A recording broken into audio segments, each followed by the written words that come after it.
প্রধান বক্তা এসেছে ইমামনগর থেকে জামাত আলহাজ মাওলানা কারি আব্দুল্লাহ আলামী সাহেব।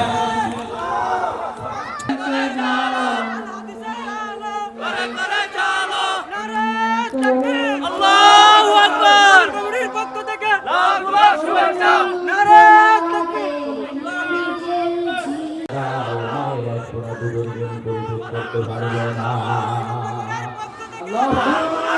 তাকবীর।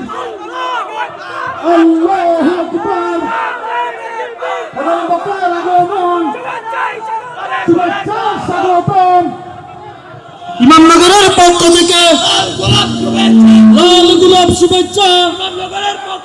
নারে তাকবীর। সম্মানিত ভাইয়েরা, এই জাতিকে যে পরিমাণ প্রতারণা করা হয়েছে জাতির সাথে, সম্মানিত বন্ধুগণ, সর্বশেষ বিগত 16 বছরের ফ্যাসিস্ট সরকার, এর আগে আরো ছিল 5 বছর, মোট কত বছর হলো? 21 বছর। সর্বশেষ এই 16 বছরে তারা কি করেছে? 28 লক্ষ কোটি টাকা দেশ থেকে পাচার করে নিয়ে চলে গেছে। সম্মানিত বন্ধুগণ, সব দেখা শেষ করেছি। 21 দেখেছি, তারপরে 16 দেখেছি, 9 দেখেছি, কেয়ারটেকার গভর্নমেন্ট দেখেছি, মঈনুদ্দিন ফখরুদ্দিন দেখেছি, সব দেখা শেষ। আগামীর দেশ আমরা দেখতে চাই নামাজের বাংলাদেশ, কোরআনের বাংলাদেশ, শরীফ ওসমান হাদির প্রত্যাশার বাংলাদেশ। রাজি আছেন কারা কারা? হাত উঁচু করে দেখা।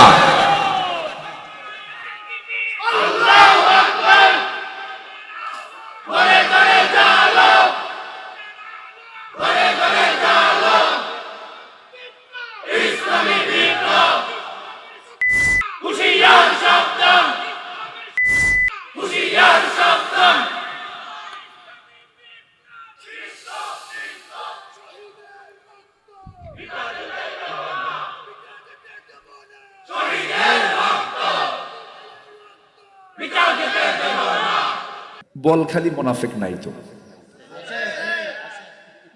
আছে মুনাফিক, আছে। মুনাফিক গুলোই তো মাহফিল করতে দেয় নাই, ঠিক কিনা? মাহফিল করতে দেয় নাই যারা মুনাফিক, তারা। অঙ্ক মিলে গেছে না? অঙ্ক মিলছে কিনা? আমি নির্দিষ্ট দিনে আমি ইমামনগরে এসে পৌঁছেছি, এখানে বসেছিলাম, প্যান্ডেল হয়েছে, সবকিছু হয়েছে, ফেরেশতারা মাহফিল বন্ধ করেছে, ঠিক কিনা?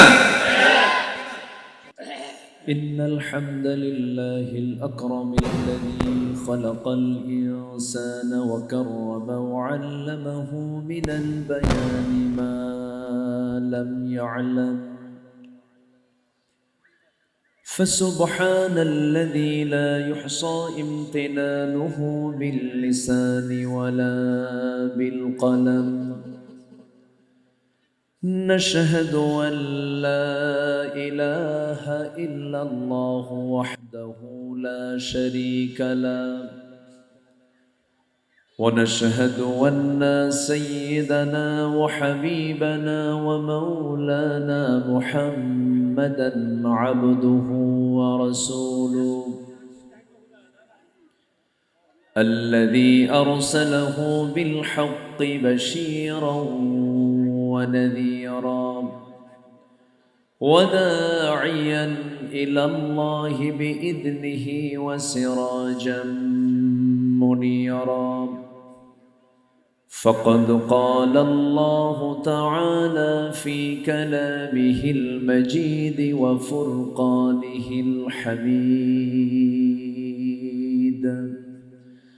أعوذ بالله من الشيطان الرجيم بسم الله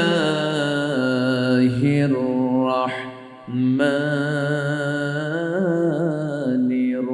الرحيم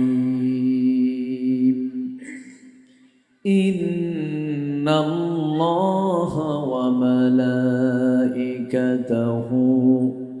يصلون على النبي يا أيها الذين آمنوا صلوا عليه وسلموا تسليما اللهم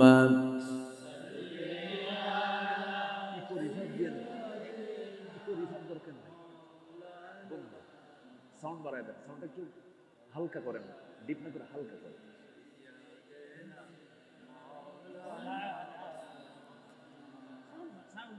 একটু আওয়াজ দিয়ে নবীর প্রেমে মাতোয়ারা হয়ে জবান খুলে সবাই বলুন আল্লাহুম্মা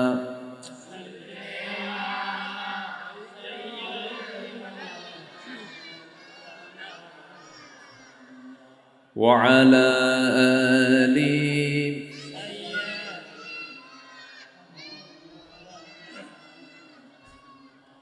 প্রাণের অধিক বেশি যার দাম রহমতাল লিল আলামিন জানো কি তোমরা তাহার নাম রহমতাল লিল আলামিন অসহায়ের বুকে যে জন গোপনে করে সওয়ার দুরুদ পড়ে সুবহ ও শাম রহমতাল লিল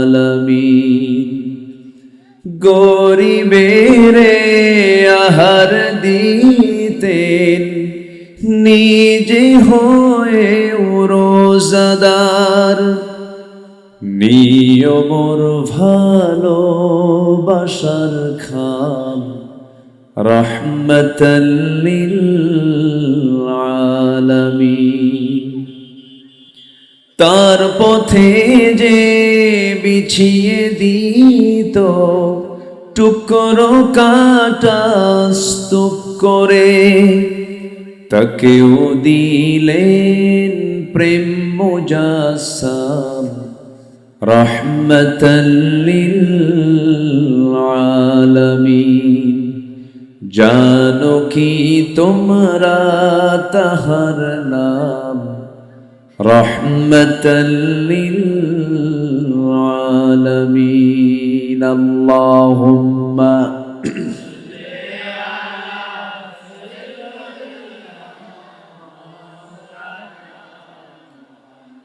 وعلى آل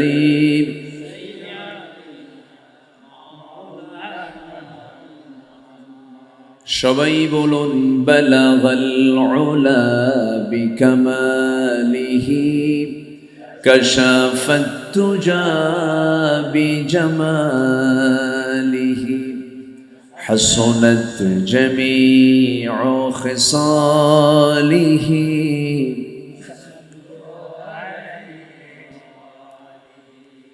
সবাই বলি সাল্লাল্লাহু আলাইহি ওয়াসাল্লাম।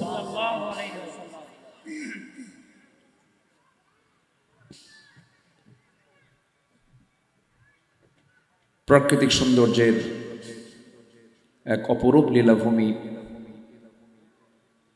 সমুদ্র বেষ্টিত অঞ্চল, বাংলাদেশের সর্ববৃহৎ সমুদ্র বন্দর, শিল্পনগরী চট্টগ্রামের, বাণিজ্য নগরী চট্টগ্রামের বোয়ালখালী উপজেলার ইমামনগর ঈদ মিলাদুন নবী সাল্লাল্লাহু আলাইহি ওয়াসাল্লাম উদযাপন পরিষদের উদ্যোগে আয়োজিত ৩৮তম তাফসীরুল কোরআন মাহফিল ২০২৫ মহৎ আয়োজনের সম্মানিত সুযোগ্য সভাপতি, আজকের এই মহৎ আয়োজনের সম্মানিত সাহেবে সদর জনাব মাওলানা আব্দুর রহমান, বরেণ্য অতিথিবৃন্দ, বিশেষ করে আজকের এই প্রোগ্রামের প্রধান অতিথি, দক্ষিণ এশিয়ার বৃহত্তম ইসলামী সংগঠন বাংলাদেশ জামাত ইসলামীর কেন্দ্রীয় কর্মপরিষদ সদস্য, সাবেক পার্লামেন্টারিয়ান জননেতা আলহাজ শাহজাহান চৌধুরী, আজকের এই প্রোগ্রামের বরেণ্য প্রধান মেহমান, চান্দগাঁও বোয়ালখালী নির্বাচনী আসনের মাননীয় সংসদ সদস্য পদপ্রার্থী জনাব ডাক্তার আবু নাসের, কথা বলেছেন আমার পূর্বে, চট্টগ্রামের কৃতি সন্তান, আমার অত্যন্ত কাছের, আমার প্রিয় ভাইজান মাওলানা শরীয়তুল্লাহ জিহাদি, আজকের এই প্রোগ্রামের সম্মানিত মেহমানবৃন্দ, সামনে উপস্থিত, দূরে কাছের বিভিন্ন স্থান থেকে ছুটে আসা কালেমার ঝান্ডাবাহী, তৌহিদের পতাকাবাহী, দ্বীন ইসলামের নরসারদুল বীর মুজাহিদ, প্রাণ প্রিয় সম্মানিত দ্বীনি ভাইরা, আড়ালে বসে আছেন শ্রদ্ধেয়া সম্মানিতা মা বোনেরা, আলোচনার সূচনায় আনুষ্ঠানিকতার মধ্য দিয়ে আমার পক্ষ থেকে আবারও দিল খোলা সালাম, আসসালামু আলাইকুম ওয়া রাহমাতুল্লাহি ওয়া বারাকাতুহু। সবাই কেমন আছেন? আলহামদুলিল্লাহ। আল্লাহ তাআলার মেহেরবানি, যে মহান আল্লাহ সুবহানাহু ওয়া তাআলা প্রচন্ড ব্যস্ততাকে উপেক্ষা করে আমাকে আপনাকে, এই সময় তো প্রচুর ব্যস্ত থাকে মানুষ, সান্ধ্যকালীন এই টাইমে কোরআনকে মর্যাদা দিয়ে, কোরআনের আলোচনাকে গুরুত্বের সঙ্গে দেখে এমন সুন্দর আয়োজনে যিনি আমাকে আপনাকে আসার বসার তৌফিক দিলেন, কালিমাতুশ শুকর আদায় করি মুহাব্বাতান, জোরালো কণ্ঠে বলে উঠছি আলহামদুলিল্লাহ। চিৎকার মেরে বলছি আল্লাহুম্মা ইন্নী আসআলুকা আল হুদা ওয়াত তুকা ওয়াল আফাফা ওয়াল গিনা। সবাই বলি আল্লাহুম্মা লাকা আসলামতু ওয়া বিকা আমানতু ওয়া আলাইকা তাওয়াক্কালতু ওয়া ইলাইকা আনাবতু ওয়া বিকা খাসামতু। আমরা আল্লাহ তাআলার শুকর আদায় করে নিলাম। সম্মানিত হাজিরিন, আগেই বলে রাখি, আমার আলোচনার পরে সালাতুল ইশার বিরতি হবে না? সালাতুল ইশার বিরতি হবে। এরপরে আজকের মাহফিলের অন্যতম বরেণ্য আলোচক, নন্দিত আলেমে দ্বীন, প্রথিতযশা মুফাসসিরে কোরআন, আমার অত্যন্ত কাছের, বৃহত্তর বরিশাল অঞ্চলের তিনি মানুষ, মাওলানা গাজী মহিবুল্লাহ সিদ্দিকী, তিনি পরে কথা বলবেন। মাহফিল এটা প্রথম অধিবেশন চলছে, এশার পরে আবার দ্বিতীয় অধিবেশন শুরু হবে। জোরে বলি ইনশাআল্লাহ। এটা মাথায় নিয়ে আমরা শেষ তক, শেষ অবধি আমরা থেকে যাব। জোরে বলি ইনশাআল্লাহ। সম্মানিত ভাইয়েরা, আমরা এখানে বসে আছি, এটা একটা ইবাদত। এটা একটা কি বলুন তো? ইবাদত। কোনো সন্দেহ আছে? ট্র্যাডিশনালি যে রাজনৈতিক জমায়েতগুলো হয়, ওটাকে আপনি ইবাদত বলতে পারেন না। যে রাজনৈতিক কর্মসূচিতে নামাজ থাকে না, যে দলীয় কার্যক্রমে নামাজের কোনো এজেন্ডা নাই, ওটা আপনি দলীয় বলতে পারেন, জামায়াত বলতে পারেন, জনসভা বলতে পারেন, কিন্তু এই মাহফিল কিন্তু শুধু ট্র্যাডিশনালি কোনো জনসভা অথবা জমায়েত নয়, এটা একটা ইবাদতের জায়গায় রূপ নিয়েছে এই মুহূর্তে। বলি আলহামদুলিল্লাহ। এটা কিসের জায়গা বলুন তো? ইবাদতের জায়গা। এখন ইবাদতে বসেছি আমরা, আল্লাহ কবুল করুন, জোরে বলি আমিন। এবং যে গ্রামে বসেছে এই গ্রামে কোনো মুসল্লি নেই, সব ইমাম। সব কি ইমাম? নগর মানে কি? এখানে কোনো মুসল্লি নেই, সবাই কি ইমাম। আল্লাহ তুমি সবাইকে ইমাম বানায় দাও। এত আস্তে কন কেন? জোরে বলি আমিন। সকল মুসল্লি যেন ইমামের যোগ্যতা রাখে। মুসল্লি তাকেই বলা যায় যে মুসল্লি ইমামতের যোগ্যতা রাখে। মসজিদে যেদিন আপনি দেখতে পাবেন আপনার মসজিদের সকল মুসল্লি ইমামতের যোগ্যতা রাখবেন, তখন ভাবতে হবে যে এই গ্রামটা একটা আদর্শ গ্রাম, এই সমাজ একটি আদর্শ গ্রাম, এবং এই সমাজ একটা আদর্শ সমাজ, এর রাষ্ট্র একটা আদর্শ রাষ্ট্র। যেদিন প্রত্যেক মুসল্লি ইমামতির যোগ্যতা রাখতে পারবে। সম্মানিত ভাইয়েরা, ইমামনগর খুব খুশি হলাম। আমার দেশে কিন্তু কৃষ্ণনগরও আছে, আছে কিনা বলেন? আমরা কি নগরে এখন আছি বলেন? ইমামনগরে। আল্লাহ কবুল করুন। সম্মানিত ভাইয়েরা, তাহলে আমার এখানে বসে আছি ইবাদতের মানসিকতা নিয়ে। যতক্ষণ বসে আছি আমার আপনার আমলনামায় কিন্তু সওয়াব প্লাস হচ্ছে, গুনাহগুলো মাফ হয়ে যাচ্ছে। জোরে বলি সুবহানাল্লাহ। পৃথিবীর কোনো কাজ নেই যে কাজে ইবাদত নাই। যে কাজে ইবাদত নাই সেটা কোনো কাজই না। সকল কাজ ইবাদত, যদি তা হয়ে থাকে কার নিয়মে? আল্লাহর নিয়মে। শরিয়া যদি ফলো করা হয়, শৌচকার্যটাও ইবাদত, স্ত্রীর সহবাসটাও ইবাদত, একটা মুস্কি হাসি দেওয়াটাও ইবাদত, সব ইবাদত। কিন্তু আমার এই ইবাদতগুলো কবুল হওয়ার জন্য কিছু শর্ত আছে। আমার আজকের আলোচনার মূল সাবজেক্ট হচ্ছে ইবাদত কবুলের শর্ত। আমাদের ইবাদতকে যদি আমরা কবুল করে নিতে চাই আল্লাহর কাছে, কিছু আকাম কুকাম বাদ দিতে হবে। আকাম কুকাম বুঝলেন তো নাকি? কিছু আকাম কুকাম বাদ দিতে হবে। এগুলো বাদ না দিলে কাজ হবে না। বোয়ালখালীর মানুষ বোয়াল মাছ ধরতে গেছেন, এলাকায় কি বোয়াল টোয়াল আছে তো না? আচ্ছা, বোয়াল মাছ ধরতে গেছেন, নদীতে মাছ মারতে গেছেন, কিন্তু ডুলা ডুলা আছে এলাকায় কি বলে? ডুলা বলে। আমি কিন্তু ভাষা শিখে গেছি। মুড়িকে কি বলে? ওরম। ওরম। মুড়িকে কি বলে? ওরম। এরপরে ছাগল যেন গাছ না খায়, এই জন্য চতুর্দিকে বেড়া দেওয়া হয়, এটাকে বলে টিয়ারা। টিয়ারা আমি মুখস্থ করার চেষ্টা করছি, দেখি কি করা যায়। তবে ভাষা আপনাদের সবগুলো বুঝি, তবে গালি দিলে আর বেশি বুঝি। একটা মজা আছে আপনাদের ভাষার মধ্যে, একটা মায়া আছে, মোহাব্বত আছে। বলি আলহামদুলিল্লাহ। তো মাছ মারতে গেছেন, কিন্তু ডুলা সাথে নিয়েছে, কিন্তু ডুলার তলা নাই। ডুলার কি নাই? তলা নাই। মাছ থাকবে? থাকবে না।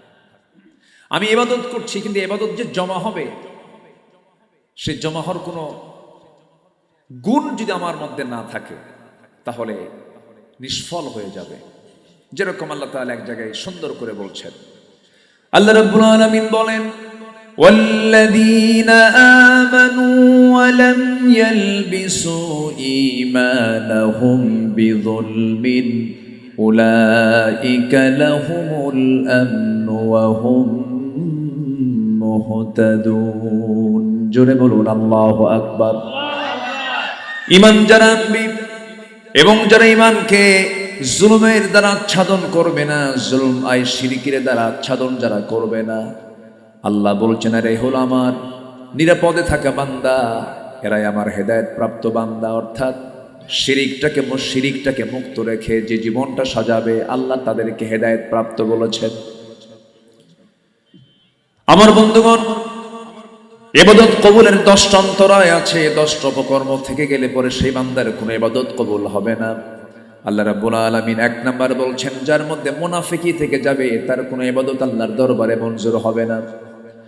আল্লাহ রাব্বুল আলামিন বলেন, وَمِنَ النَّاسِ مَن يَقُولُ آمَنَّا بِاللَّهِ وَبِالْيَوْمِ الْآخِرِ وَمَا هُمْ بِمُؤْمِنِينَ। জোরে বলুন আল্লাহু আকবার।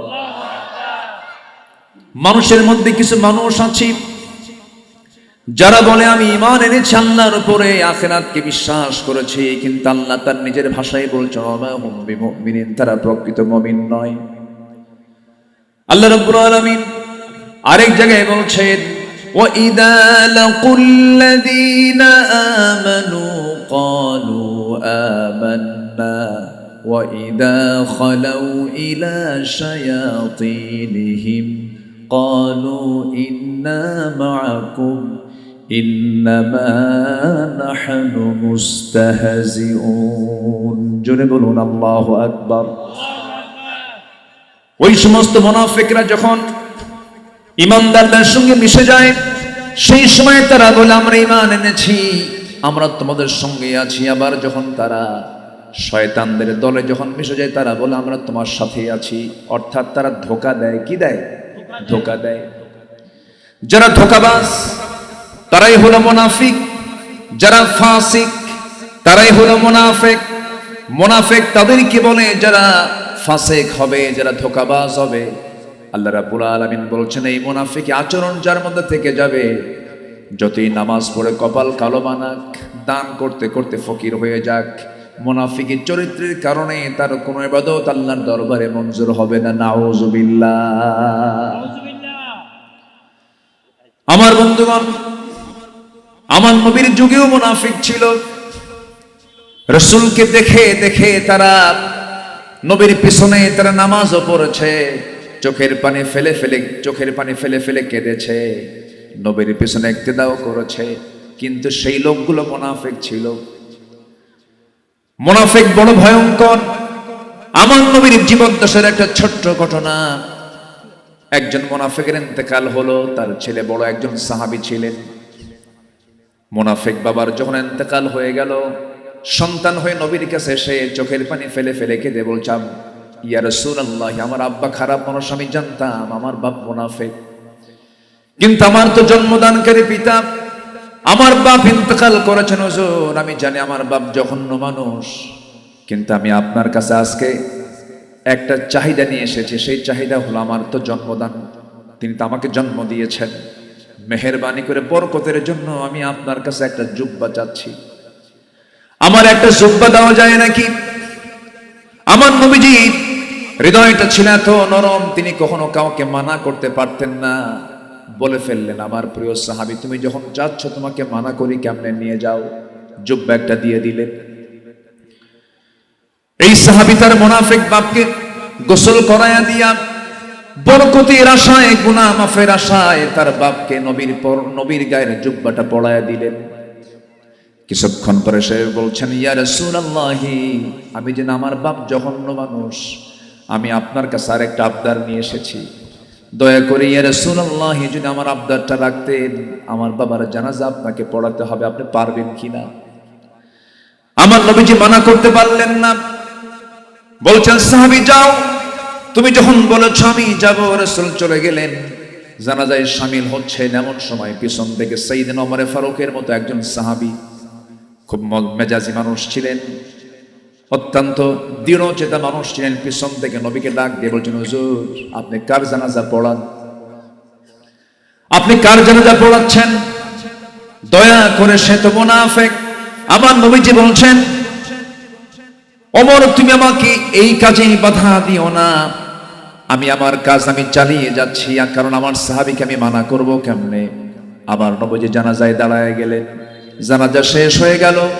জানাজা শেষ হওয়ার সঙ্গে সঙ্গে আমার নবীজি শেষ করা মাত্রই আল্লাহর পক্ষ থেকে চূড়ান্ত ফয়সালা হলো, ৭০ মাররাতান, ৭০ বার যদি আপনি মুনাফিকের জন্য ক্ষমা চান, আমি আল্লাহ তাআলা মুনাফিকের পক্ষের কোনো দোয়া কবুল করব না। নাউযুবিল্লাহ। ওয়ালা তাকুম আলা কবরিহি, কবরের ওই মুনাফিকদের কবরের পার্শ্ব দ্বারা আল্লাহ রাব্বুল আলামিন মানা করে দিয়েছেন। এবং কাফেরকেও জাহান্নাম দেওয়া হবে, মুশরিককেও জাহান্নাম দেওয়া হবে। কিন্তু কাফেরের ক্ষেত্রে, মুশরিকের ক্ষেত্রে কিন্তু এমন ভয়ঙ্কর কথা আসে না যে ভয়ঙ্কর কথা মুনাফিকের ব্যাপারে আসছে।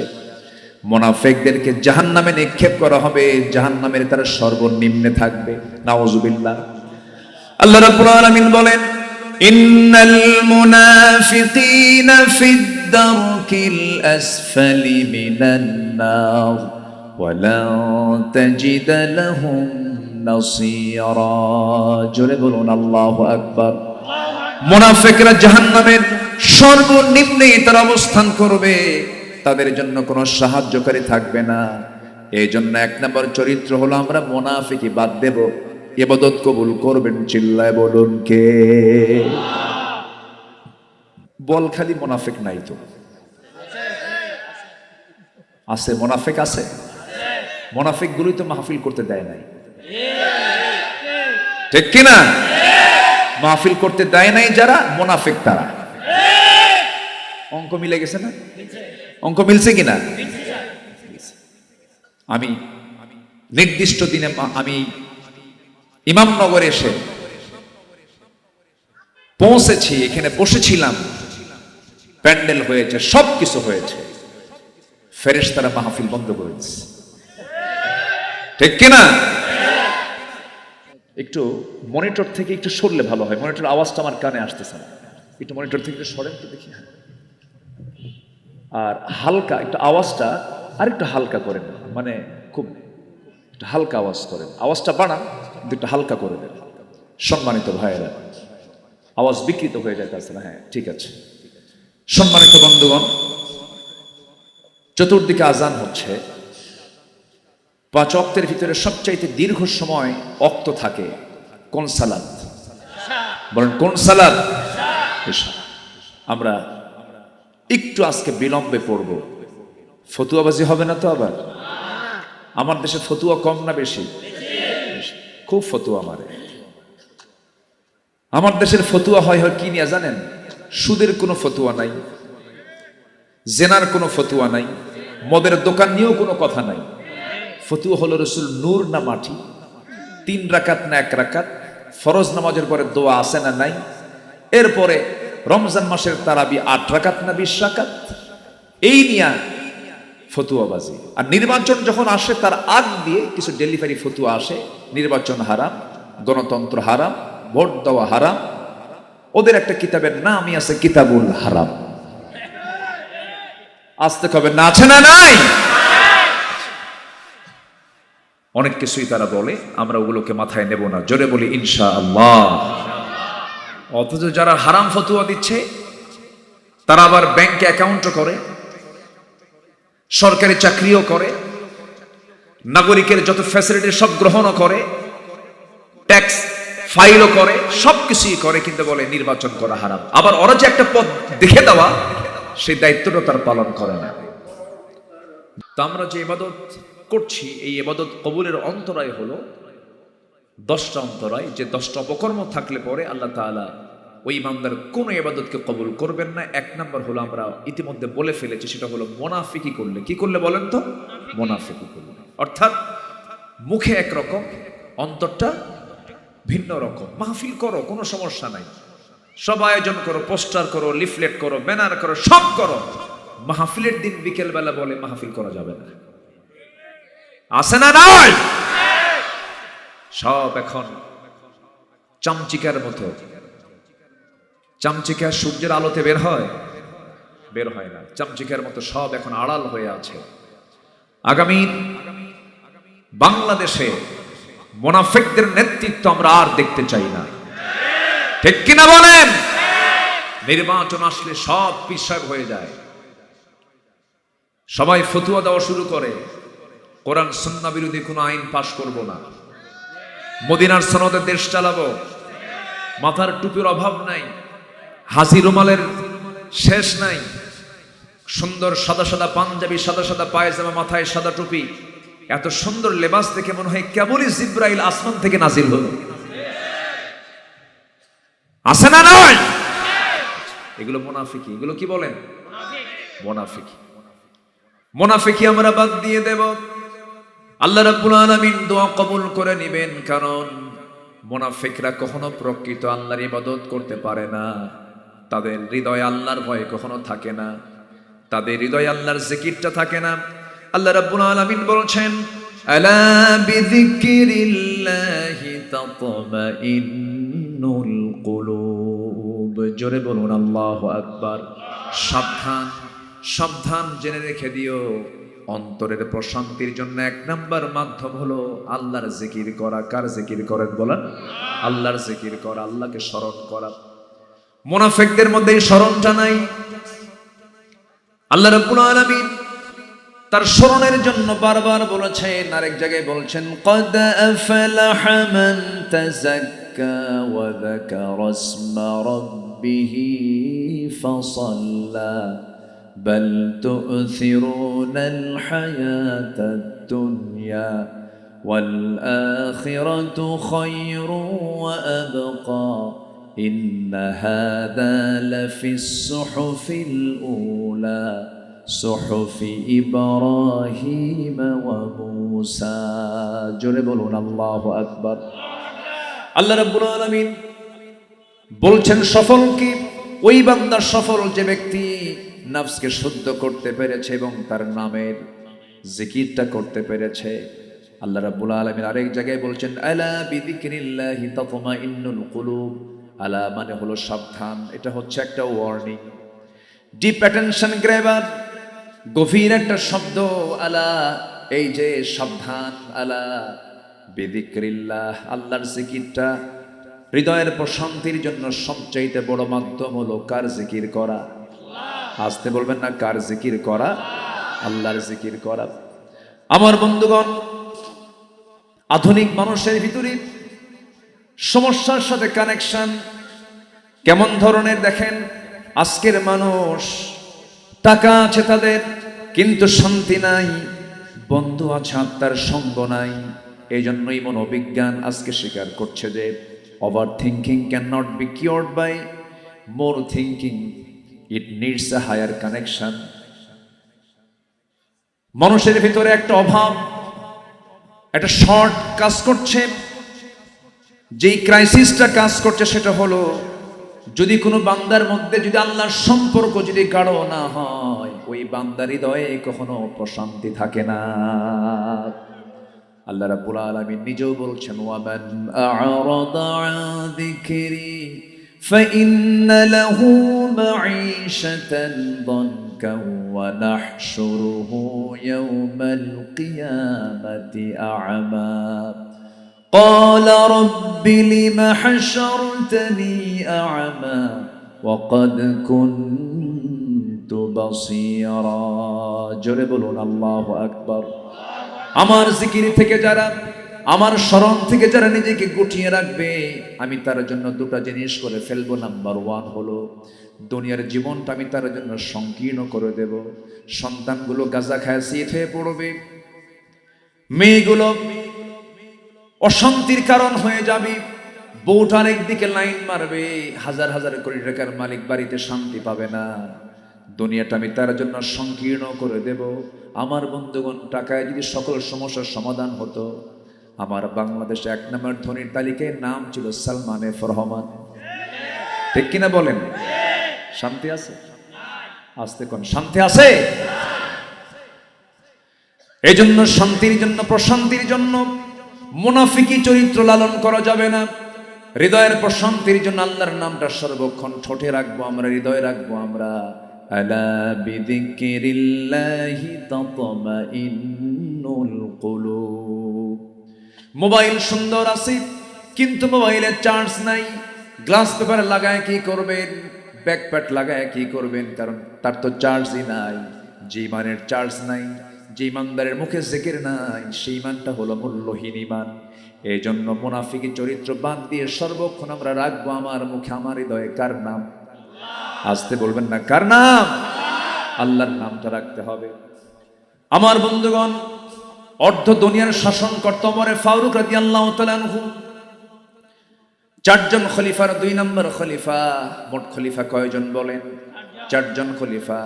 নাম্বার 1 হলো সাইয়েদেনা Abu Bakr number 2, Omar number 3, Osman number 4, Ali 2 number খলিফার নাম কি? বহুদিন আগে এক মাহফিল, আমি প্রায় বলি এই কথা, এক মাহফিলে বললাম ওমরে ফারুককে চিনেন কে?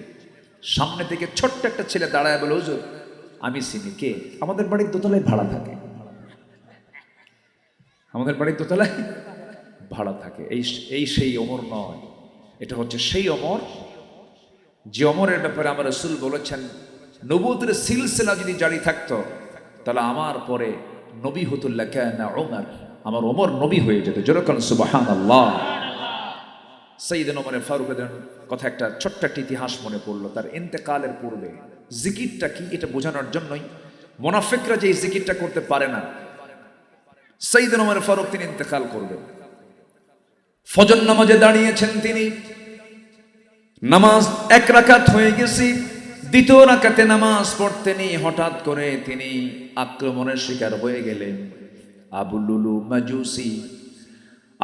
মাজুসি নামে এক আততায়ী পিছন দিক থেকে সে সাইয়েদনা ওমর ফারুকের পেটের ডান পাশে বিষাক্ত ছুরিকাঘাত করে ফেলল, হাতটা ধরে ফেললেন তিনি। সেই সময় তিনি একটু আহত হয়েছেন। আরেকটা আঘাত ছুরি বের করি তল পেটে যখন মেরে দিয়েছে, ওমর ফারুকের ভুঁড়িটা বের হয়ে গেল, সেন্সলেস হয়ে জমিনে পড়ে গেলেন। নামাজটা তার পড়া হলো না, বহুক্ষণ তার সেন্স নাই। সেন্সলেস অবস্থায় পড়ে থাকার পর যখন তার সেন্সটা ফিরে আসলো, মুখে মুচকি একটা হাসি দিলেন আর মনে মনে বলছেন, আহারে আল্লাহ শুকরিয়া আদায় করছে, আল্লাহ তাআলা আমার নেক মাকসুদকে কবুল করে নিয়েছেন। সারা জীবনের দোয়া ছিল, আল্লাহ আমাকে তুমি শহীদ মওত দান করবে এবং নবীর শহরে মৃত্যু দেবে। আল্লাহুম্মা রযুকনি শাহাদাতান ফি সাবিলিক ওয়াজআল মাউতি ফি বালাদি রাসূলিক। এই দোয়াটা তিনি সারা জীবন করে গেছেন। আল্লাহ রাব্বুল আলামিন তার দোয়া কবুল করে নিলেন। যখন তিনি ইন্তেকাল করার পূর্ব মুহূর্তে যখন তিনি আক্রান্ত হয়ে পড়লেন, সাইয়েদনা ওমর ফারুক সেন্সলেস অবস্থায় পড়ে থাকলেন বেশ কিছু সময়। সেন্স যখন তার ফিরে এসেছে, মুচকি হাসি মেরে বলছেন, আব্দুল্লাহ এদিকে আসো, আমার জন্য পানি নিয়ে আসো। আব্দুল্লাহ তার সন্তান আব্দুল্লাহ ইবনে ওমর রাদিয়াল্লাহু আনহু ভাবতেছিলেন, মনে হয় আমার আব্বাজান পানি পান করবেন, পানির জন্য ছটফট করে হয়তো পানি চাচ্ছেন পান করার জন্য। তাড়াহুড়ো করে বলছেন, বাবা আমি দ্রুত পানি আনতেছি, পান করার জন্য পানি আনি। যখন তার সামনে যখন পান করার জন্য পানি দেওয়া হলো, তিনি বলছেন, আব্দুল্লাহ টের পাও না, আমি তো পানি পান করার জন্য পানি চাই নাই, ফজর নামাজ হয় নাই, আমাকে নামাজ পড়তে হবে। এটা জিকির। এটা কি বলেন? মুনাফিকরা এটা করতে পারে না। মুনাফিকরা যোহর পড়ে, মুনাফিকরা আসর পড়ে, মুনাফিকরা মাগরিব পড়ে, কিন্তু মুনাফিকরা কখনো ফজর নামাজ পড়তে পারে না, ইশার নামাজ পড়তে পারে না। একটা প্রশ্ন করব, বলুন তো আপনার গ্রামে সবচাইতে কম মুসল্লি কোন ওয়াক্তে পাওয়া যায়? হ্যাঁ, তো লক্ষণ খারাপ। এটি ইমামনগর না, শুধু কি ইমামনগরের সমস্যা না, জাতীয় সমস্যা? এটা বলেন, জাতীয় সমস্যা। সাংস্কৃতিক আগ্রাসনের ফলাফল এগুলো। ডিভাইস, বিভিন্ন প্রযুক্তির মিসইউজ ফজর নামাজ কাজা করে ফেলে এবং মানুষের ঘুমের যে একটা স্বাভাবিক যে সৌন্দর্য, এটাও নষ্ট হয়ে গেছে। মানুষ ঘুমাতে যায় ফজরের পরে, শেষ রাতের দিকে, অথচ ঘুমের মূল সময় হলো সন্ধ্যার পর পর। এশার নামাজ পরপরই তার ঘুম হওয়ার কথা ছিল। Early to bed early to rise, এটা কিন্তু মানে দুনিয়ার সাধারণ কোনো মনুষ্যদের কথা নয়, এটা মূলত বলেছেন মুহাম্মদ সাল্লাল্লাহু আলাইহি ওয়াসাল্লাম। এটা নবীজির সুন্নতি আমল, নিজেও তিনি ট্রিট করেছেন, এর উপরে থেকেছেন তিনি। সম্মানিত ভাইয়েরা, সম্মানিত বন্ধুগণ, আমি ইমামনগরকে দেখতে চাই। ইমামনগরের মসজিদে যেদিন জোহর, আসর, মাগরিব, এশার চাইতে ফজরের মুসল্লি বেশি হবে, সেদিন বলা যাবে ইমামনগর মাদক মুক্ত হয়েছে, নেশা মুক্ত হয়েছে, অসামাজিক বেপরদার পরিবেশ থেকে মুক্ত একটা গ্রাম হতে পেরেছে।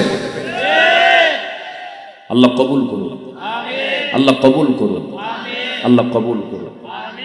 সাউন্ডটা অনেক সুন্দর করার চেষ্টা করেন, একটু হালকা হালকা দেন না। হ্যাঁ, একটু একটু হালকা একটু দেন, খুব বেশি নয়, একটু হালকা হালকা দেন। সম্মানিত ভাইয়েরা, কষ্ট পাচ্ছেন নাকি আপনারা? আমাকে সময় দিচ্ছেন তো? জোরে বলি ইনশাআল্লাহ।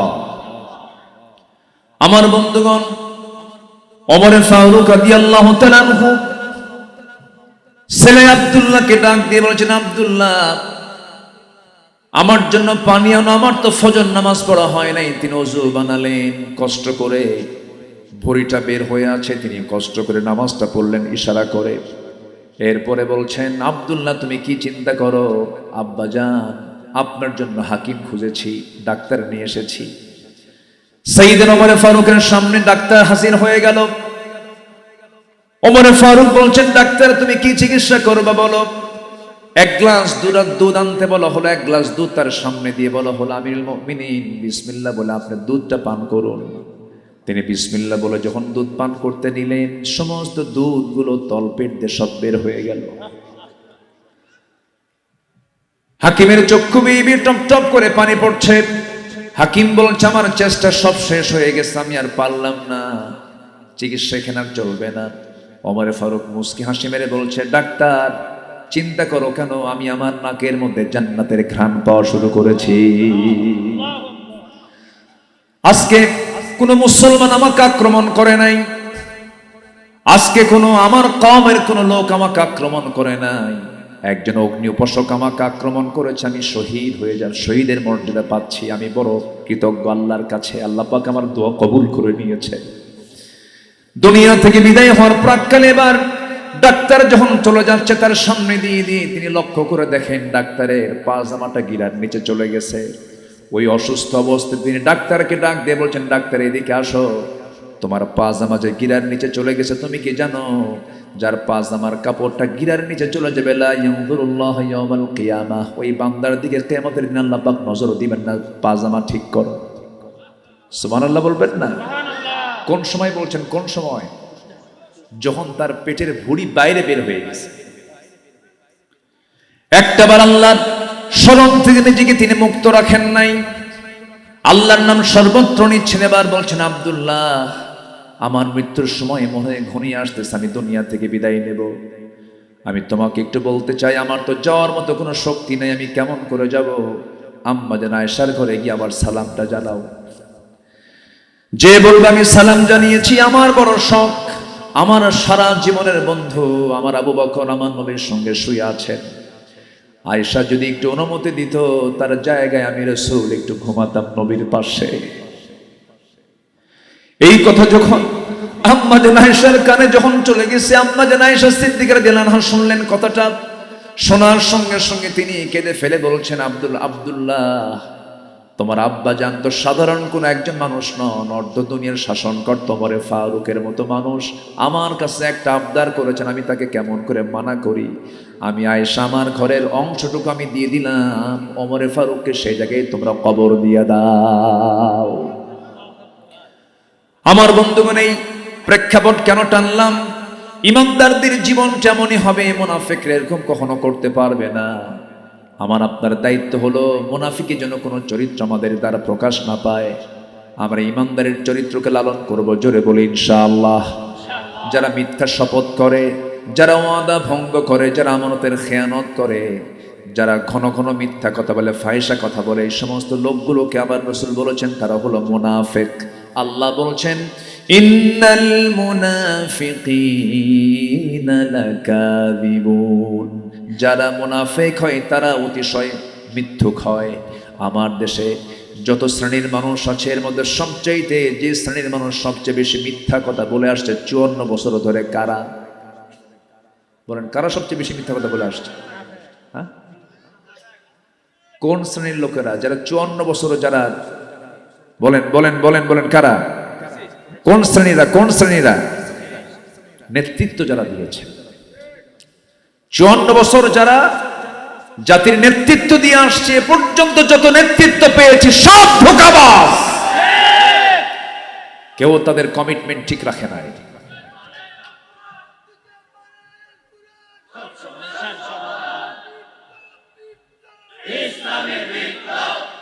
সম্মানিত ভাইয়েরা, এই জাতিকে যে পরিমাণ প্রতারণা করা হয়েছে জাতির সাথে, সম্মানিত বন্ধুগণ, সর্বশেষ বিগত 16 বছরের ফ্যাসিস্ট সরকার, এর আগে আরো ছিল 5 বছর, মোট কত বছর হলো? 21 বছর। সর্বশেষ এই 16 বছরে তারা কি করেছে? 28 লক্ষ কোটি টাকা দেশ থেকে পাচার করে নিয়ে চলে গেছে। সম্মানিত বন্ধুগণ, সব দেখা শেষ করেছি। 21 দেখেছি, তারপরে 16 দেখেছি, 9 দেখেছি, কেয়ারটেকার গভর্নমেন্ট দেখেছি, মঈনুদ্দিন ফখরুদ্দিন দেখেছি, সব দেখা শেষ। আগামীর দেশ আমরা দেখতে চাই নামাজের বাংলাদেশ, কোরআনের বাংলাদেশ, শরীফ ওসমান হাদির প্রত্যাশার বাংলাদেশ। রাজি আছেন কারা কারা? হাত উঁচু করে দেখা।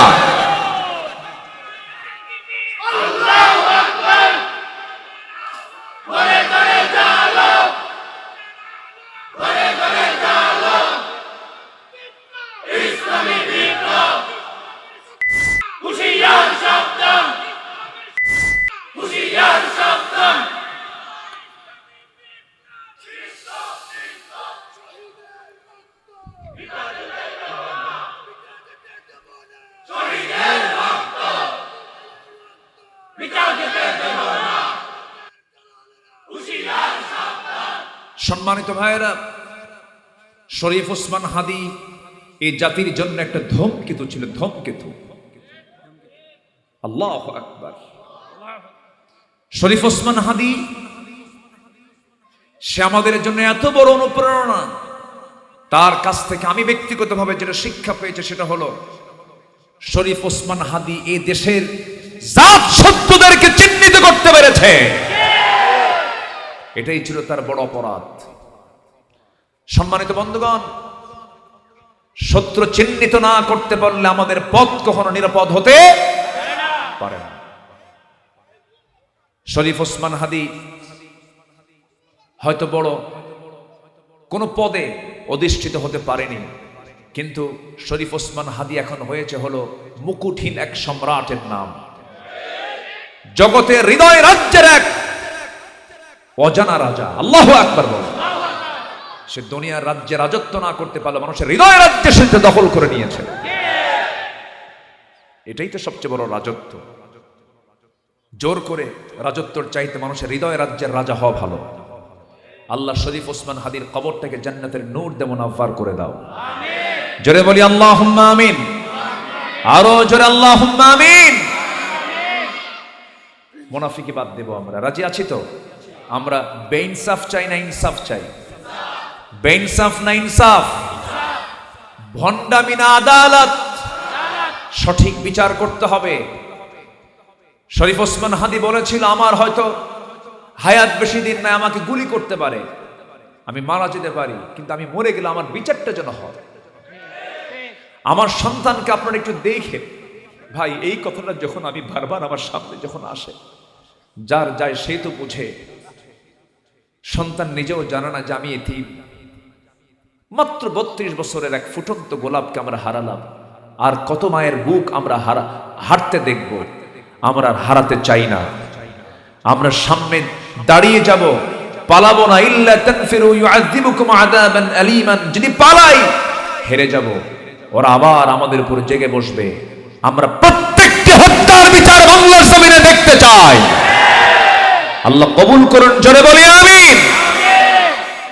মুনাফিক কিছু বসে আছে না নাই বলেন তো? বিভিন্ন জায়গায় মুনাফিক কিছু বসে আছে না নাই? সম্মানিত ভাইরা, ইবাদত কবুল হওয়ার ক্ষেত্রে যে অন্তরায় 10টি, এর মধ্যে 1 নম্বর কেবল বলেছি, আরো 9টা আছে। সময় তো কম, আমার পরে মেহমান আছেন, তারাও বলবেন। নাম্বার 2 হচ্ছে, নামাজে যারা অলসতা করবে তাদের দোয়া কবুল হবে না, ইবাদত কবুল হবে না। আল্লাহ নিজেই বলছেন। কি বলছেন? আল্লাহ রাব্বুল আলামিন বলেন, ফাওয়াইলুল লিল মুসাল্লিন আল্লাযীনা হুম আন সালাতিহিম সাহুন আল্লাযীনা হুম ইউরাউনা ওয়া ইয়ামনাউনাল মাউন। জোরে বলুন আল্লাহু আকবার।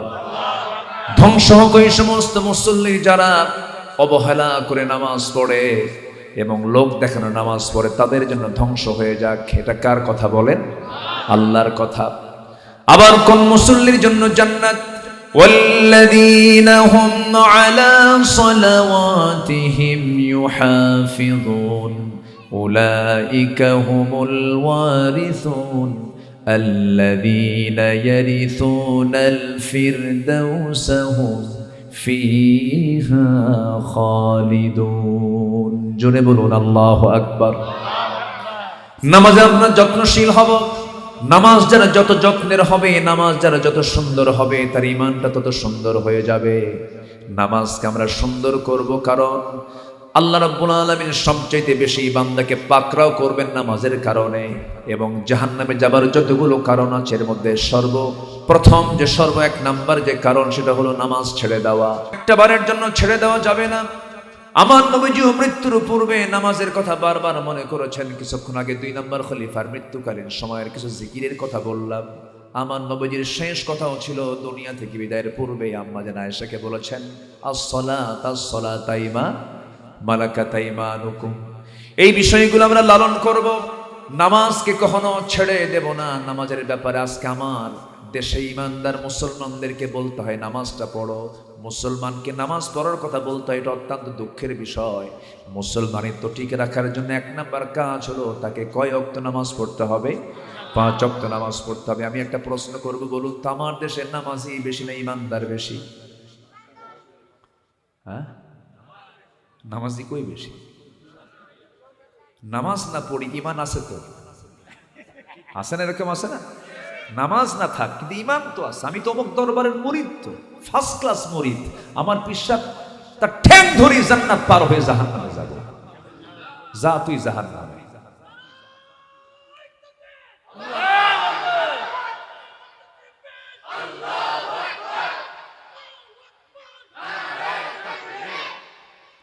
কিছু ভণ্ড আছে না নাই? বলেন তো, ভণ্ড আছে না নাই? নামাজ লাগে না। হু খাজা দিল কর তাজা, ইসমে জালাল গাজার কলকি খাওয়া হালাল। জোরে বলি নাউজুবিল্লাহ। বদমাইশ আছে না? বদমাইশ আছে না? আমি পীরকে খারাপ বলছি না। চট্টগ্রামে মানে পীরদের একটা সম্মান আছে, ভালো, আলহামদুলিল্লাহ। কিন্তু কবরটা যেন সেজদার জায়গা না হয়। আসতে বলবেন না, জোরে বলুন ঠিক কিনা। মাকবারা মাকবারা মাকবারায় কোনো সেজদার পরিবেশ তৈরি করে দেওয়া যাবে।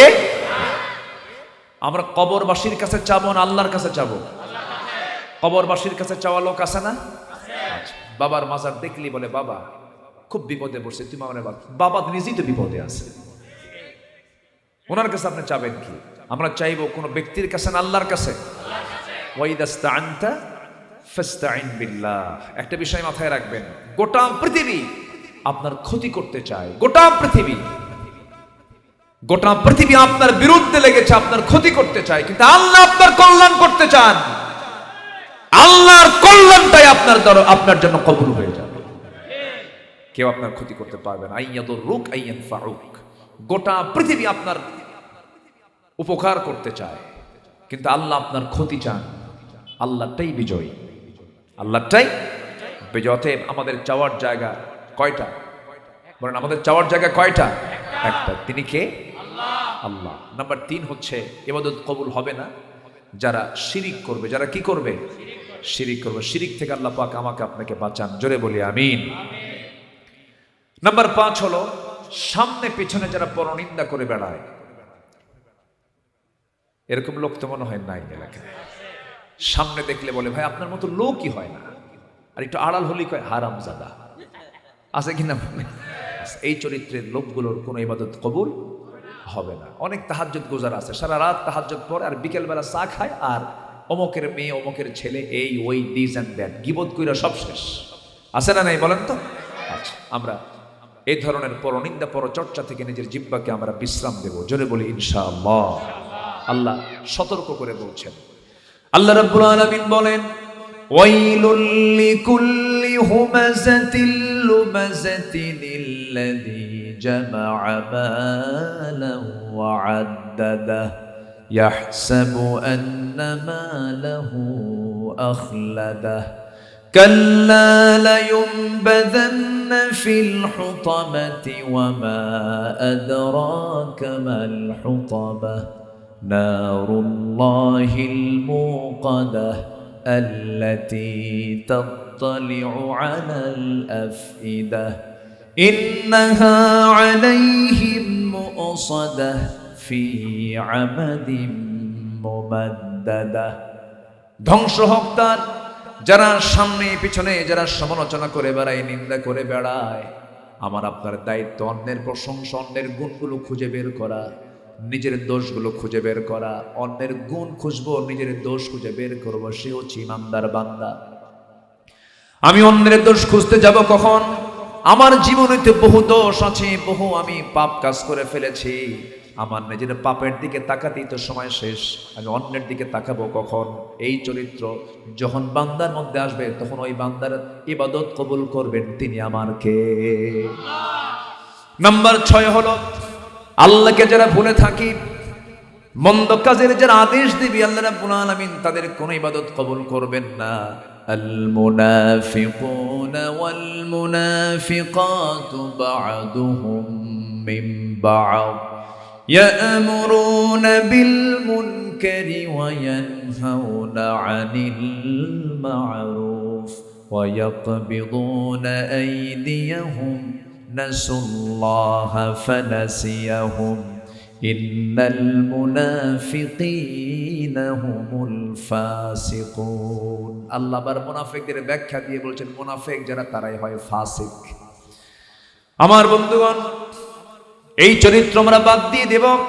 আল্লাহকে ভুলে গেলে আল্লাহ আমাকে ভুলে যাবেন। মন্দ কাজের কোনো অনুমতি দেওয়া যাবে না। আমার দেশে একই ব্যক্তি দেখবেন তাফসীর মাহফিলের সভাপতি, আবার সেই ব্যক্তি আবার যাত্রা কমিটির সভাপতি, নাইট ক্লাবের সভাপতি। আছে না নাই? আছে না নাই? Double standard. কি স্ট্যান্ডার্ড? ডাবল স্ট্যান্ডার্ড চরিত্র। আল্লাহকেও খুশি রাখে, শয়তান যেন বেজার না হয়। এই সমস্ত চরিত্র নিয়ে আল্লাহর দরবারে যত চাবো আমি, কোন ইবাদত আমার কবুল হবে না। আল্লাহ রাব্বুল আলামিন ইবাদতগুলোকে প্রত্যাখ্যান করে ফেলবেন। নাম্বার 7 হলো শয়তানের যারা পদাঙ্ক অনুসরণ করবে তাদের কোনো ইবাদত কবুল হবে না। লা তাত্তাবিউ খুতুওয়াতিশ শাইতান ওয়া মান يتبع خطوات الشيطان فإنه يأمر بالفحشاء والمنكر জোরে বলুন আল্লাহু আকবার। আমার বন্ধুগণ, নাম্বার 8 হলো রিয়া যারা করবে, লোক দেখানো যারা ইবাদত করবে তার কোনো ইবাদত কবুল হবে না। আল্লাহ রাব্বুল আলামিন যারা লোক দেখানো ইবাদত করবে তাদের ইবাদতকে আল্লাহ পাক প্রত্যাখ্যান করবেন, ফেরত দিয়ে দিবেন। আমার বন্ধুগণ, সমাজের মধ্যে কিছু লোক আছে দান করলে পরে দানবীরের নামটা না নিলে পরে মনটা খারাপ হয়ে যায়। ভাই, এই মসজিদ আমি 2 লক্ষ টাকা দান করলাম, আমার নামটা কই? আমার নামের জোরে করে নেন, জোরে করে না নিলে মন খারাপ করে। হজ করে আসছে হাসি না বললে পরে মনটা খারাপ করে, এমন লোক তো নাই মনে হয়? আসতে বলবেন না, আছে না নাই? আমার দেশের একটা জাতীয় চাচা আছে, মারা গেছে লোকটা। জাতীয় চাচা ছিল কে? জাতীয় চাচার নাম জানেন না আপনারা? মরহুম পল্লী বন্ধু। কি বন্ধু? পল্লী বন্ধু। 64,000 গ্রাম বাংলার বন্ধু, পল্লী বন্ধু। তো ঘোষণা আসতেছে তার, উনি বক্তব্য দিবেন, তার আগ দিয়ে ভাষ্যকার ঘোষণা করছে এই পর্যায়ে বক্তব্য রাখছেন 64,000 গ্রাম বাংলার পল্লী বন্ধু আলহাজার কয় নাই হুসাইন মোহাম্মদ এরশাদ। যখন আলহাজ কয় না, তখন একটা বাদ পড়ছে, আলহাজ হজ করি নাই। কি কথা কি বুঝতেছেন? আমার বন্ধুগণ, নিজেকে যত ছোট মনে করব আল্লাহ তত মর্যাদা বাড়াইয়া দিবেন। যখনই দেখবেন কোন ব্যক্তির মধ্যে বড়ত্ব, অহমিকা, দাম্ভিকতার মান চলে এসেছে, তখন সে ব্যক্তি ধ্বংসের দিকে চলে যাবে। এই জন্য আমি যা কিছু করব লোক দেখানো না, আল্লাহর জন্য। লোক দেখানো না, আল্লাহর জন্য। আল্লাহর জন্য। ইন্না সালাতি ওয়া নুসুকি ওয়া মাহইয়ায়া ওয়া মামাতি লিল্লাহি রাব্বিল আলামিন। আমার সালাত, আমার কুরবানি, আমার জীবন, আমার মরণ সব আল্লাহর জন্য হবে। আমি আমার চেহারা ঘুরায় নেব কার দিকে? মাজারের দিকে না আল্লাহর দিকে? কবরের দিকে না আল্লাহর দিকে, নেতার দিকে না আল্লাহর দিকে? ইন্নী ওয়াজ্জাহতু ওয়াজহিয়া লিল্লাযী ফাতারাস সামাওয়াতি ওয়াল আরদা হানিফা ওয়া মা আনা মিনাল মুশরিকিন। জোরে বলুন আল্লাহু আকবার। নাম্বার 9 হলো যারা কুফরি করবে তাদের কোনো ইবাদত আল্লাহর দরবারে মঞ্জুর হবে না। কুফরি কিন্তু শুধু কাফের করে তা নয়, অনেক মুসলিম নামধারী লোক আছে কুফরি করে বসে থাকে, সে নিজেও জানেন আমি কুফরি করে ফেলেছি, এমন লোক আছে না নাই বলেন? আল্লাহর আইনকে পছন্দ করে না বলে মধ্যযুগ আইন আজকে সমাজে চলতে পারে না। নাউজুবিল্লাহ কোন আল্লাহর আইন কবুলিলাই অস্বীকার করে ফেলে। আল্লাহ রাব্বুল আলামিন যারা কুফরি করবে তাদের ব্যাপারে বলছেন, ইন্নাল্লাযীনা কাফারু লান তুগনিয়া আনহুম আমওয়ালুহুম ওয়ালা আওলাদুহুম মিনাল্লাহি শাইআ ওয়া উলাইকা হুম ওয়াকুদুন নার। জোরে বলুন আল্লাহু আকবার। সূরা আলে ইমরান আয়াত নাম্বার 10 আল্লাহ রাব্বুল আলামিন বলেন, যারা কুফরি করবে তাদের কোনো সম্পদ, তাদের সন্তান সন্ততি কোনো কাজে আসবে না, তারা হবে জাহান্নামের ইন্ধন। জাহান্নামের কি ইন্ধন হয়ে যাবে তারা, চিরকাল তারা জাহান্নামের মধ্যে থাকবে, কুফরি হালতে থাকা যাবে না। আমি ইমানদার, আমার দায়িত্ব হলো আল্লাহর আইনকে শ্রদ্ধার সঙ্গে গ্রহণ করা এবং সে আইনকে জমিনে বিজয়ী করার জন্য চেষ্টা করা। কি ঠিক কিনা বলেন?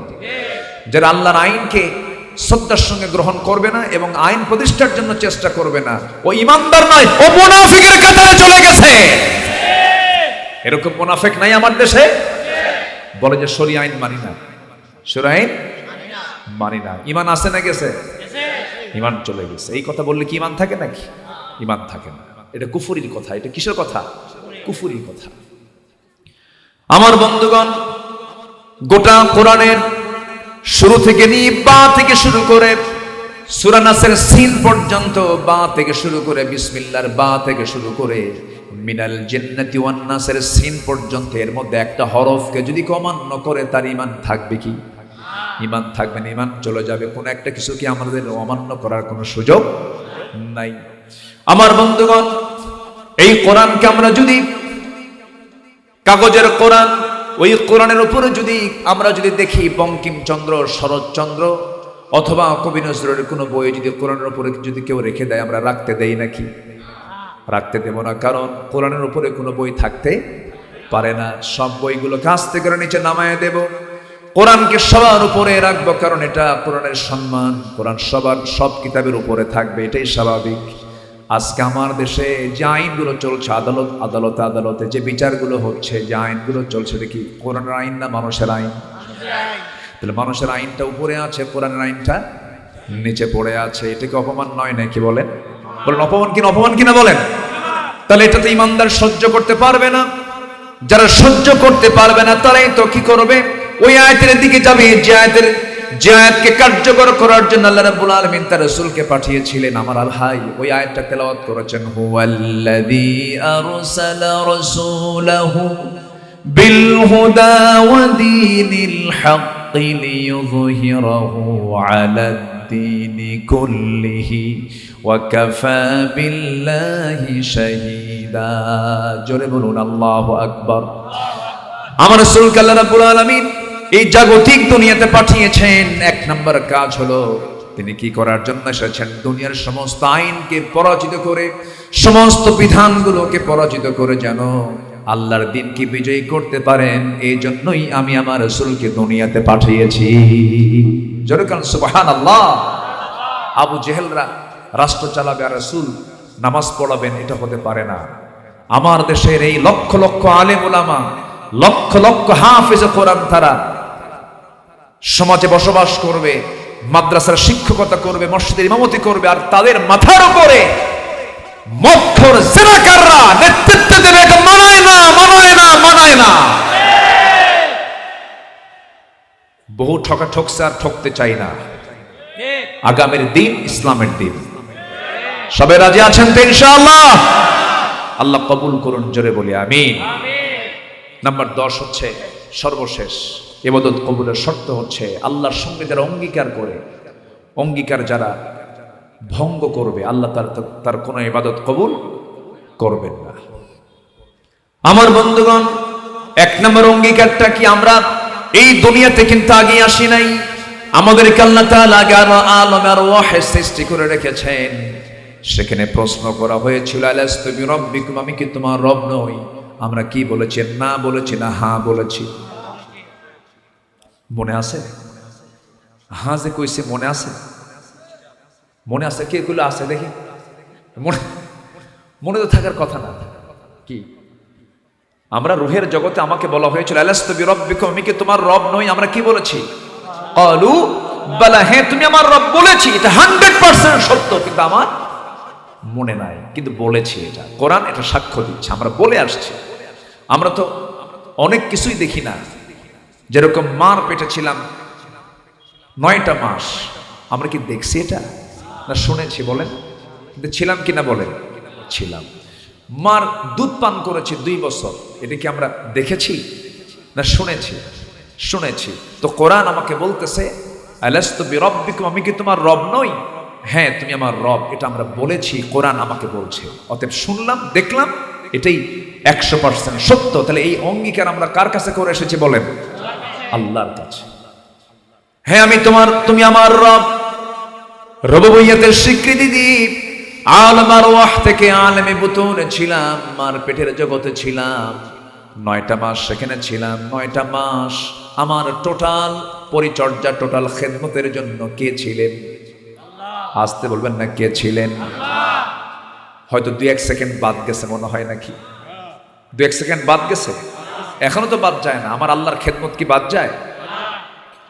আমার আল্লাহ কত বড় আমার জন্য, তিনি কিভাবে তিনি উদারতা দেখি আমার সেবা করে যাচ্ছেন।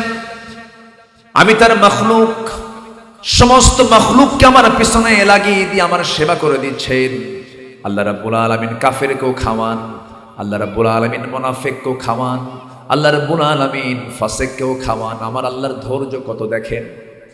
নাকের ডগায় আল্লাহ রাব্বুল আলামিন অক্সিজেন সরবরাহ করে দিচ্ছেন, অথচ রাতের বেলা সে অপর নারী নিয়ে শুয়ে আছে, জেনার মতো অপকর্ম করছে। আল্লাহ তার নাকেও তিনি খাবার তুলে দিচ্ছেন, তাকে খাবার খাওয়ায়া দিচ্ছেন। আল্লাহর জমিনের উপর অবস্থান করে আল্লাহর আইনকে, যাকাতকে প্রত্যাখ্যান করে সুদকে কায়েম করার পর আল্লাহ তাকে খাওয়াচ্ছেন। কিন্তু আল্লাহ তাকে ধরবেন একদিন, সেই দিনটার নাম হলো মালিকি ইয়াউমিদ্দিন। বিচার দিবসে ধরবেন কে? আসতে বলবেন না, ধরবেন কে? আল্লাহ বলছেন, বান্দারে স্বীকৃতি দিয়ে এসেছে রুহের জগতে, আমি তোমাকে মার পেটে পাঠিয়েছি, তোমাকে সেই মার পেটে আমি তোমাকে দেখেছি। পেশাব পায়খানা করার প্রয়োজন হয় নাই। সেই ছোট্ট একটা সুরক্ষিত জায়গার মধ্যে তুমি যখন তোমার মার পেটের মধ্যে ছিলা, সুন্দর করে আমি 1 ফোঁটা পানিকে সক্রিয় করে জমাট করেছি, ঝুলন্ত করেছি, মুদগা করেছি, আজমা করেছি, লাহমা করেছি। এরপরে গোটা হাড়গুলোকে সুন্দর করে গোশত বানায় দিয়ে চতুর্দিকে লাগায় দিয়ে চামড়ার প্যাকেটটা করে দিয়েছি। বান্দা, আমি তোমার চাহিদা পূরণ করতে কোন দিকটা আমি অসম্পূর্ণ রেখেছি?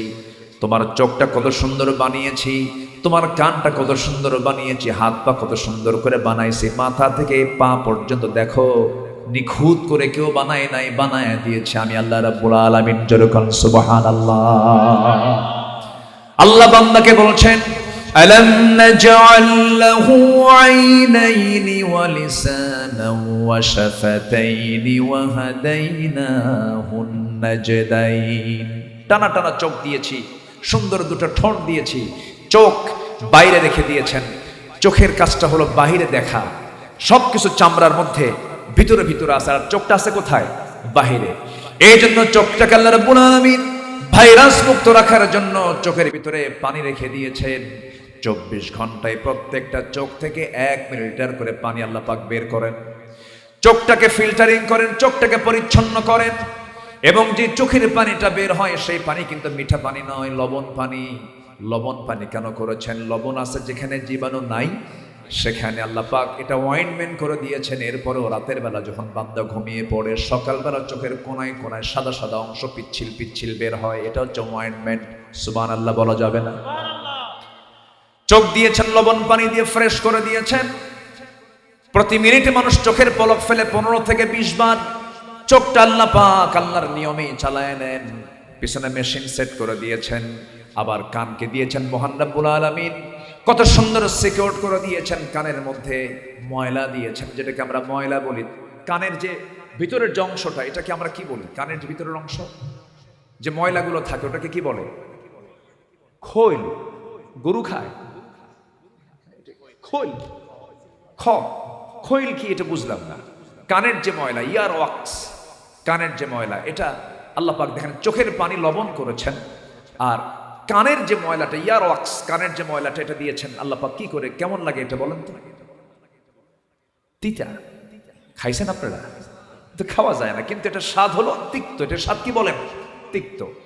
কানের ময়লাটা হলো তিক্ত, চোখের পানিটা হলো লবণ, মুখের লালাটা আল্লাহ রাব্বুল আলামিন করেছেন পাইনসা করে দিয়েছেন, কোনো স্বাদ দেন নাই। কারণ জিহ্বার উপরে খাবার যাবে, টক টক লাগবে, মিষ্টি মিষ্টি লাগবে, এরপরে ঝাল ঝাল রাখবে, হাজার প্রকারের স্বাদ আল্লাহ রাব্বুল আলামিন জিহ্বায় রেখে দিয়েছেন বলে জিহ্বার চতুর্পাশের পানিকে আল্লাহ পাক স্বাধীন করেছেন। জোরে বলেন সুবহানাল্লাহ।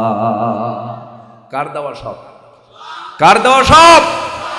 আল্লাহ বলছে সব চাহিদা পূরণ করেছে। আমার হক হচ্ছে তুই আমার গোলামি করবি। আল্লাহর হক কি? কার গোলামি করা। আর আমার হক হচ্ছে আল্লাহ পাক আমাকে মাফ করে জান্নাত দিয়ে দেওয়া।